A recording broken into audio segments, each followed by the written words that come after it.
Here we go. Well, hello there, you amazing, beautiful, wonderful people. I hope you are all well on this marvellous Monday. Well, it's marvellous at the minute, but it's still early. Now, someone could come along and ruin it, but let's try not to let them. Let's have a good week. But we do need to start the week by hitting the ground running. Still early, you see. Make sure you subscribe to the channel if you're not subscribed to the channel, and make sure to like the video even if you don't like it. Just be nice. I don't know whether you know, but it's my birthday soon. 45 years old. Where does time go? Anyway, let's get straight into the meat and potatoes, as this morning we are touching on the Liam Payne case, but also bring your attention to another case that happened in Buenos Aires. And this is going to answer the question as to whether corruption exists and whether people can indeed be erased from the planet if they pose a risk to the system. So firstly, let's talk about the fact that it would appear that Gonzo, that's it, Gonz, the Gonzmeister, he seems to have connections to InfoBay. Now, I don't know how I feel about that, because on one hand you could say that InfoBay hasn't really fallen down any real side. I couldn't say hand on heart that InfoBay are trying to absolutely ram home a specific narrative to blame Liam Payne like TMZ are. Do you know what I mean? But we could be seeing a shift, and I certainly will be checking out InfoBay as time goes on and seeing how their journalism, the direction it heads, because there does seem to be multiple connections that connect the, should we say, the inner circle of this situation to InfoBay now. We also have people who are coming forward and saying that the Brett situation, the party, the wedding party, potentially took place at a polo club. So if you're a journalist, if you play polo and you've got money, well, just stay away from them kind of people. If you go to Buenos Aires, you need to ask specific questions before you spend any time alone with people. And that is, do you play polo? Do you have anything to do with any journalists? And do you have money? If they're any three of them, they say yes, then avoid them like the plague. But anyway, what we're talking about? We're talking about in this, as in terms of the Liam Payne case itself, there isn't a massive amount of new stuff coming out because, as we know, at the moment, the courts are shut. They are shut down. We're waiting for them to reopen, and hopefully the wheels of justice will start to move. Now, what that will look like, I do not know. And in a second, you're going to understand that I wouldn't hold your breath if you want certain people to be held accountable. Let's just say Buenos Aires has a certain way of dealing with things. And for this, we're talking about this young lady, which is Natacha Jaitt.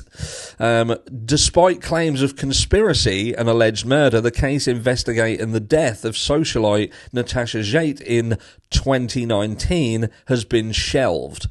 This case was shelved last year, I think it was around July last year. And strap yourselves in.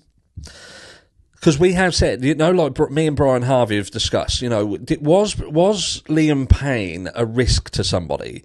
Was there a potential that Liam Payne could speak on certain things that would drop certain people in a specific amount of shit?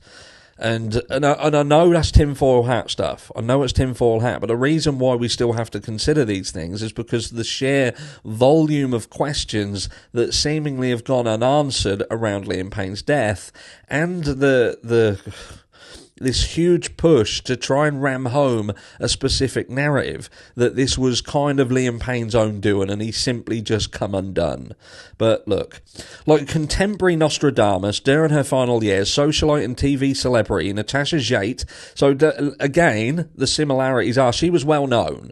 She was a well-known individual. You may not know who she is, but she was well-known. In the circles that she moved in, she was well-known, okay? TV celebrity Natacha Jaitt foreshadowed one by one many of the scandals which would come to shake public opinion in Argentina. Her Twitter, today X, Twatter, as I affectionately call it, account was a veritable online court where she denounced people and almost nobody believed her. So again, when we're talking like the amount of shit Let's just put this out there. Brian Harvey, for instance. Like, some people say Brian Harvey's nuts, mate. Brian Harvey's nuts. Like, Brian Harvey will say he daren't go out of the house because of the things that he knows, the things that he's spoken about, the things that he's open about. And some people will call him crazy for shouting that out. Do you know what I mean? But this is going to prove absolutely, unfucking deniably, that he is in the right place to be able to say that. So check this out, right?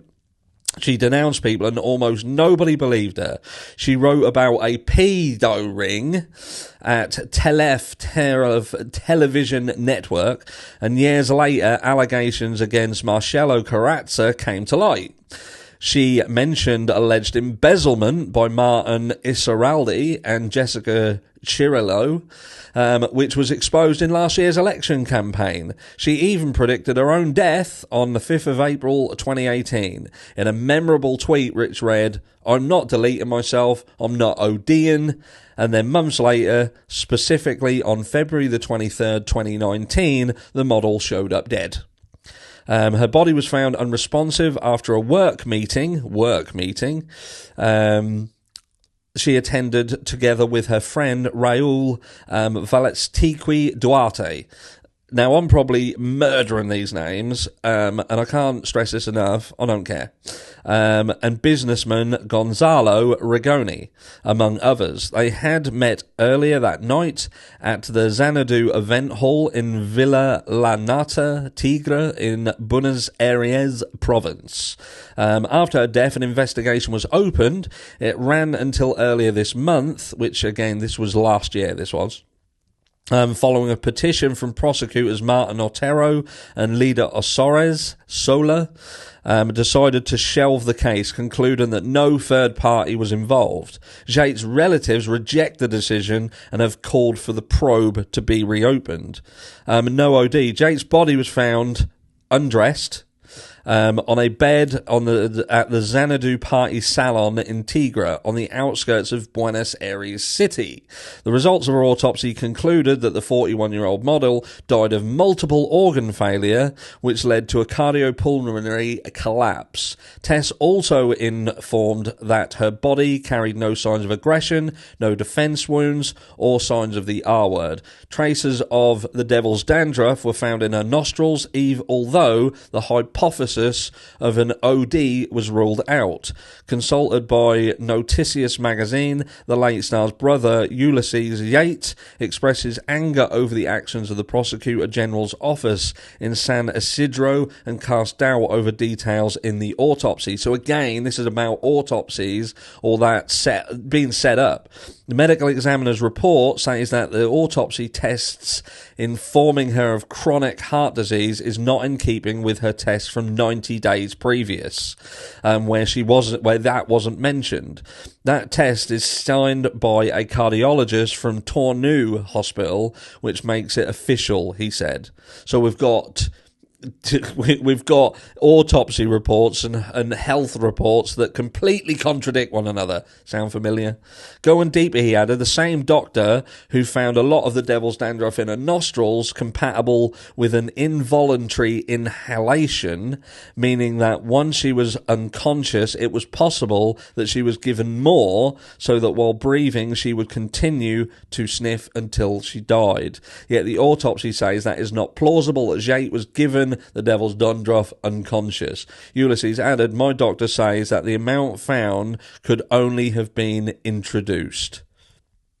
Focus on Rigoni. Rigoni was the last man to say Jaitt alive. The 50-year-old is the owner of the Xanadu event hall and has a company called Coniflex, which is a supplier to the national government of flexible yellow traffic cones.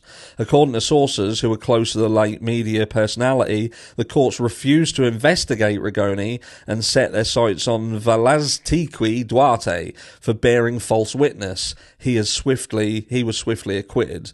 Duarte, who witnessed the meeting with the businessman, says there was no plot to kill Natacha, though he still has questions. There was no plot to kill Natacha because we went to a meeting with someone we did not know, he told Noticias. We found out that at the same spot there had just been a party with pimps and D-rugs. Federal crimes which the courts never designed to investigate, he added. I was there waiting for the police and the ambulances for a few minutes. The strange thing was that the first police arrived, checked her, and one of the officers said on his walkie-talkie, "She's dead." Then the ambulance immediately arrived. Do you know what I mean? Recalled Velestiqui Duarte. Ulysses Jaitt is unshakable in his beliefs. With my lawyers, we asked them to investigate Roni and nothing. I'm convinced he was involved, but the courts are not at all suspicious. He tampered with the case, with the scene of the crime, by taking the bottle from the room and taking 3 glasses, when there were 2 of them. So what was in the 3rd glass? Ulysses described the businessman as very dangerous. He has connections all over the country, and apparently he uses them because it's not logical that he hasn't even been investigated, argued the Dead Star's brother. The thing is, if they arrest him and he talks, he has to tell them who came up with the murder, and that would definitely be a mess. Natacha's former lawyer, Cipolla, said, I never understood why Roni was not indicted. It was all wrong in that case, from expert examinations to the place, which were then changed to ignoring the involvement of many of those present at the event. With my lawyer, Yamil Castro Bianchi, we'll put together a team of lawyers because we're fighting ghosts. We'll reopen a case in another jurisdiction because otherwise it would be like going back to the lion's den, said Ulysses, who has vowed to fight the decision to the end. Now, this was a massive, massive case, and there's loads and loads of information. I'll probably go back into this and do a live. I might do a live Sunday on this case, because what this is telling you is it's about the corruption, it's about the power, it's about the money. Yet again, we have another one. This is similar to the one that we spoke about the other day, where these people are dying and people are being overlooked, looked over. They're not being questioned. And it's showing you that there is a possibility to manipulate the authorities, to have reports done that perhaps aren't accurate. And in the Liam Payne case, we need it all to be accurate. We need to be able to trust the medical reports. We need to be able to trust the medical examiners. We need to be able to trust that the accounts we're being told by the authorities are true and accurate. And when you see so many of these cases floating around, you just don't know. And with so many questions in the Liam Payne case continuing to be unanswered, and these contradictions and shifts and movements, will we ever get to the truth? Because it's cases like this and the one we spoke about the other day that absolutely would suggest that we're not going to get to what really happened. And there are going to be scapegoats in this, and they're going to be the ones who pay the price. They may pay the price, but does it give the answers? I don't think so. Let me know what you think, and I'll catch you all in video 2 later, where we're looking at the red flags again in the Idaho 4 cases. They are still rearing their ugly heads, and there are still people in the community who are just not getting it. Anyway, I'll catch you all later. Mwah.